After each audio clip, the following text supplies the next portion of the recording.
Hello and welcome, ladies and gentlemen. My name is Zenit from Synapse Crew, and tonight we are in Form Space, and I have the great honor of interviewing top-class, world-renowned artists like Camo and Krooked and Daxta. Thank you guys for accepting my request.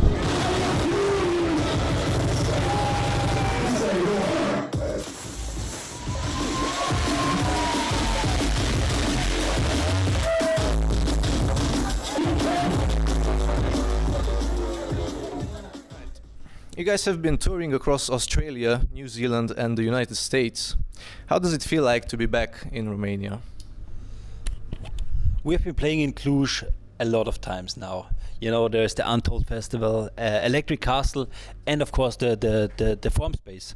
And we have been to this club. Is it the fourth or fifth time now? I think fifth time probably. Yes. Yeah. And it was amazing each and every time. Like every time we came like, maybe this time it's not gonna be as good as the other times, but you Romanian guys always smashing it. Yeah, for sure. I mean, we just looked up today when we came to Cluj for the first time, and actually it was 2011. So we've got quite a history now with Cluj. It's by far the most played city in Romania for us, you know, followed by Bucharest. But I think Cluj, especially for the size, you know, of the city, it's incredible what's happening here, you know, with all the festivals going on here. It's got a really rich scene, a really rich underground scene. And I think that's really unique for a Romanian city. So yeah, it's definitely always good for us to come back. And trust me, much better than most of the places in America, etc. This already answers one of my questions. So you guys managed to connect easily with the Romanian crowds, if I understand correctly. A question for Daxta. Can you give us a brief history about how you became the MC of these two? We were actually playing a lot of times in Austria together, me and Reini and Markus, and obviously they had Messi and Justa before me. But there was this one weekend where I was playing Reading and Leeds Festival in England, and Fred V and Graphics booked me, and it was Friday and Sunday, right? And those guys were playing in London at SW4, and then I don't know what Reini or you, but somebody asked me like, hey, you're in London, you want to host our set? That was 10 years ago, and now I'm sitting here getting interviewed by you. So that's how it started.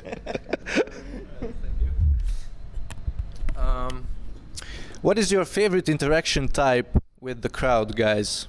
And if there are any special memories in Romania or generally when you had a special interaction with any of the crowds?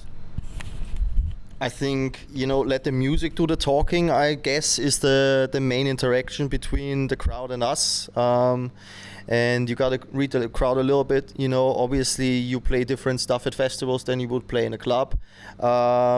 But I think if the crowd is locked in, the interaction is happening by itself, kind of. I think one of my favorite Romania moments was actually, we've once played the main stage at Electric Castle a few years ago. I think it was Sigur Rós on the lineup before us, so like super ambient, kind of, you know, laid back, emotional stuff.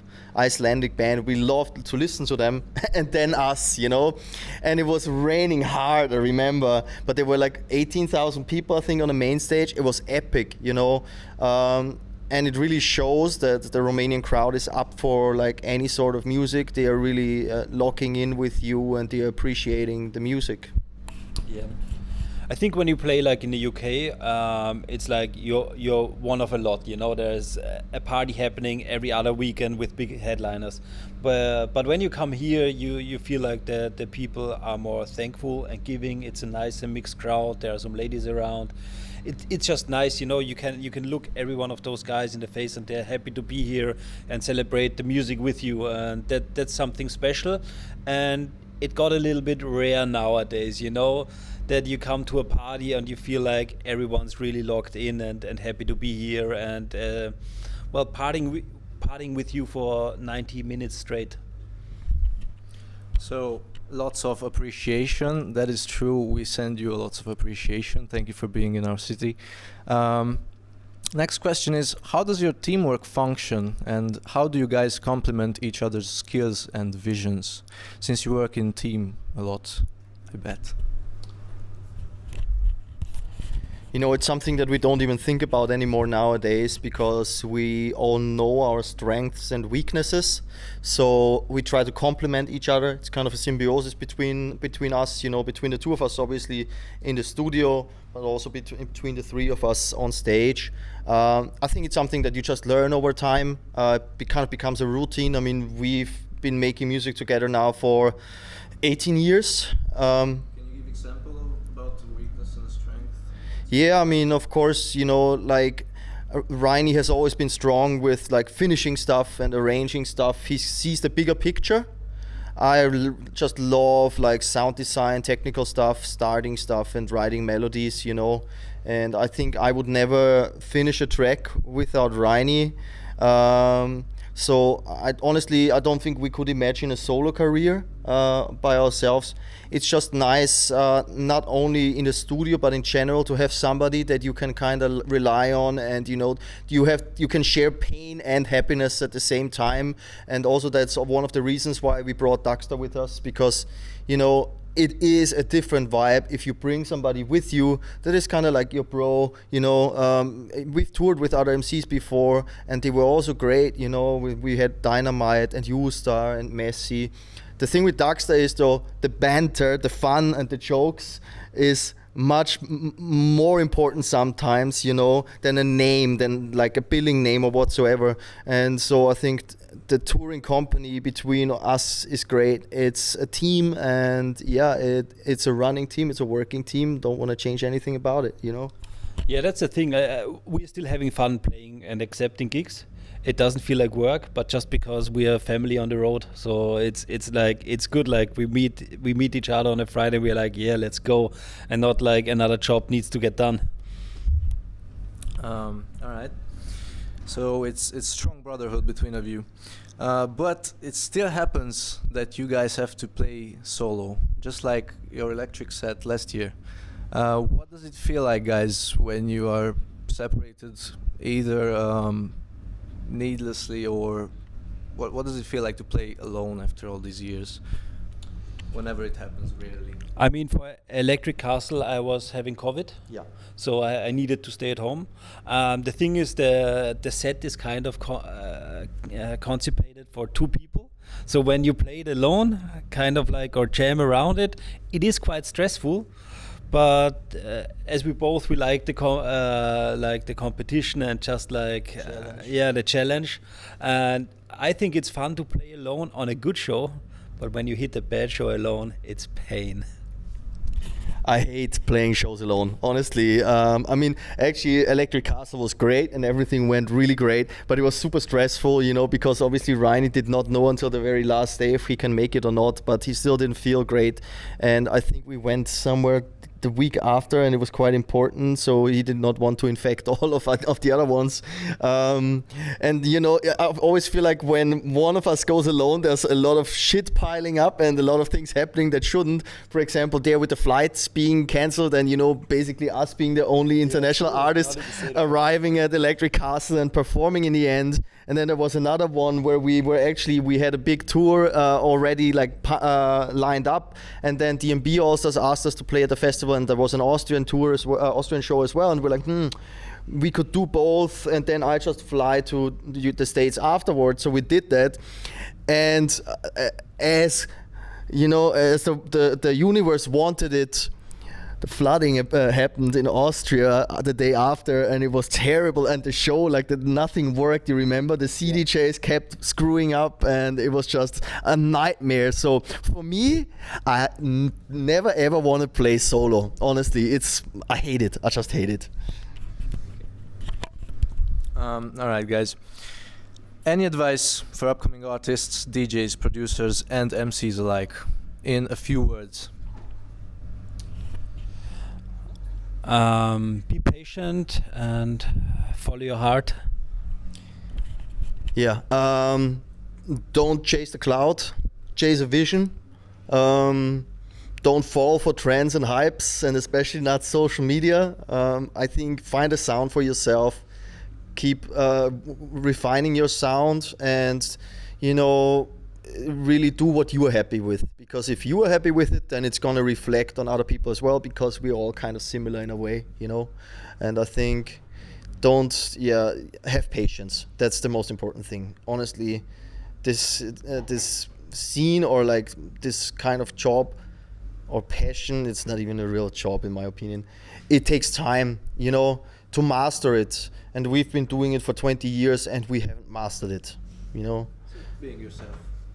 I mean, it's just, you know, it's a fun grind. It's a fun challenge you can have with yourself, and I think that's what keeps it interesting in a way. But yeah, don't overthink things as well, I would say. I'd say, like you said, just be yourself. Don't copy anyone, you know, and learn to count to 3. yeah, for MCs, count to 5. Don't do it. Count to 3. Learn it, master it. You know, make everything out of that 3 numbers, and make it your thing. But jokes aside, don't listen what people tell you it's good or not good. Just do what you think it's good, and people might follow and like the same that you like, you know, because otherwise you're at a festival where everybody plays the same shit except us, sorry. And yeah, just be yourself. Don't copy anyone, and make it in the first place for yourself, you know, not for anyone else. Don't try like I'm aiming to be like playing Rampage or Tomorrowland or whatever. No, do it because for the love of the music. And if you're good and people see it, your path will go and go and go, you know. That's it. I think for MCs it's important as well, not like about the lyrics or the rhymes or the technical skills. It's about connecting with the crowd and keep that connection support the connection between the DJs and the crowd, and just make a family vibe in the club, instead of just spitting one out and being, you know, get to the level of the crowd and not like try to be above them and like a super cool dude. Just make it a family vibe in the club, I think. All right, let's wrap it up with one last question, and let's make it very short. Who would win, Jump Up versus Neurofunk? That's a short answer. I mean, nowadays Jump Up, of course. I think in the long run it will be Neurofunk. But it kind of melts into each other at the moment anyway. There's a lot of like Neurofunk is Jump Up or the other way around. So yeah. I'd say it's Jump Up. It's just, for me personally now, it's much more fun to listen to because there are so many new ideas, you know. And when you listen to Neurofunk, the only thing is who has the hardest drop and who's the hardest whereas. But I'm personally missing the soul in Neurofunk. You know what I mean? The funk, the soul. It's just like, yeah, hard drop, nice brother, you know. But I heard it 500 times before. So right now I think Jump Up is more innovative and does it just better, you know. They just don't give a shit, you know. And I was listening to the Noisia albums, like, you know, when you're in the gym or wherever, and you go to the Noisia Spotify and you go, you know, it already peaked. It did. Jesus, those are good tunes. Yeah. Like, they don't make it like this anymore. No one. Yeah. You know, not even Matthews. And also the old like Face Misanthrope stuff. There was some great fucking stuff, you know, old Calyx stuff, old TB stuff. Still the Noisia stuff. Yeah, I know. But forget about it. Yeah, I mean, there's definitely a void now after Noisia is gone. So I think also that is why Jump Up is where it is, and you know, Neurofunk kind of stalled a little bit. But you know, we like to be proven wrong. We don't know where the whole scene is going. We are musicians, not fortune tellers. And as well, when I say Jump Up, it's not like my personal taste, but when you look at the musical landscape, it's pretty obvious who is getting more goals. All right, so we have 2 for Jump Up, 1 for Neurofunk, and all the rest for Camo and Krooked and Daxta. Thank you guys for joining the interview again. And as ending, I want to share a small cup of Palinka, that is schnapps. Yeah, we know it. You know Palinka? Let's share a cup, and that's it for today.